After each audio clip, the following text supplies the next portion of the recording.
Alors bonjour et bienvenue à tous dans cette vidéo de formation consacrée à batterie de Native Instruments. À l'intérieur de ce logiciel, de ce plugin, c'est en fait un sampler qui est dédié aux sons percussifs dans lequel on peut rajouter soit des sons d'usine de Native Instruments ou rajouter directement ses propres samples. On va voir que c'est un plugin qui est vraiment très puissant. Vous avez accès au centre à différents cells, c'est des cellules, donc des slots qui peuvent contenir des samples en wave ou sous d'autres formats. Dessous, on a accès à la programmation avec les enveloppes principales, la possibilité d'aller à l'intérieur du main, c'est-à-dire les réglages principaux. Nous avons également une section effets, une partie modulation, une section setup avec les réglages des samples, un mode editor pour éditer directement tous ces samples, et une section master qui va contrôler vraiment la sortie de notre plugin. On a aussi la possibilité d'aller à l'intérieur de File, à l'intérieur de ce petit outil qui nous permet de créer des nouveaux kits, d'ouvrir des kits récents, ou de sauvegarder directement tous nos kits. À l'intérieur d'Edit, on a accès à l'édition avec le menu Préférences. À l'intérieur de Cell Matrix, on a accès par exemple au nombre de matrix. Ici, je fais Yes et je vais pouvoir passer sur une visualisation 4 par 4 avec un visuel beaucoup plus resserré. On a aussi la possibilité d'aller à l'intérieur de l'outil Help pour lancer le Native Access, pour enregistrer certaines banques par exemple, ou d'autres plugins, ou accès directement au manuel de Native Instruments, qui sont présentes en différents langages. Vous avez l'outil French, qui nous permet de consulter la notice en français.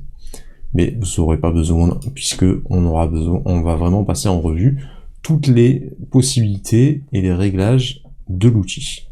On va pouvoir aller à l'intérieur du browser en cliquant ici sur la petite loupe, qui nous permet de faire un choix par librairie en accédant directement aux différents presets des banques d'usage, à l'intérieur de File pour rechercher des sons à l'intérieur de son ordinateur, et accès à la section Automation. Donc on va pouvoir vraiment contrôler tout directement à l'intérieur de cet outil. Si on se rend à l'intérieur de Edit, Préférences, on va pouvoir configurer la section générale de notre outil, avec les matrix, par exemple, et d'autres réglages qui sont passés en revue dans les prochaines vidéos. Ici, accès directement à toute la librairie. Là, ça va être le comportement par rapport à votre ordinateur. Donc, vous pouvez faire des réglages par rapport à vos différents processeurs ou au taux de la latence, ici la reverb. Choisir les choix de chargement, faire une sauvegarde de tout ce qu'on a à l'intérieur de notre batterie. Et ici, faire un réglage de data, donc l'usage qu'on va faire à l'intérieur. On est à l'intérieur de la version plugin, puisqu'on a chargé directement notre batterie à l'intérieur de notre séquenceur. Ici, il s'agit d'Ableton Live, mais on peut tout à fait utiliser la version standalone de batterie, qui est tout à fait paramétrable si on va à l'intérieur du menu Edit. Donc il va falloir d'abord régler la section audio avec le choix de sa carte son, la fréquence d'échantillonnage de sa carte son.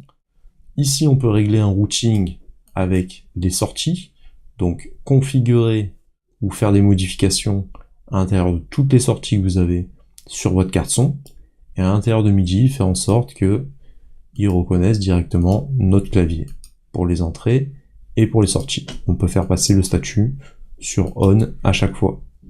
Sinon, c'est un peu le même concept que la version plugin, c'est juste que ça vous permet d'utiliser par exemple en live ou en dehors de votre séquenceur, si vous voulez avoir une productivité de son qui soit externe à un logiciel hôte. Donc, on va venir visualiser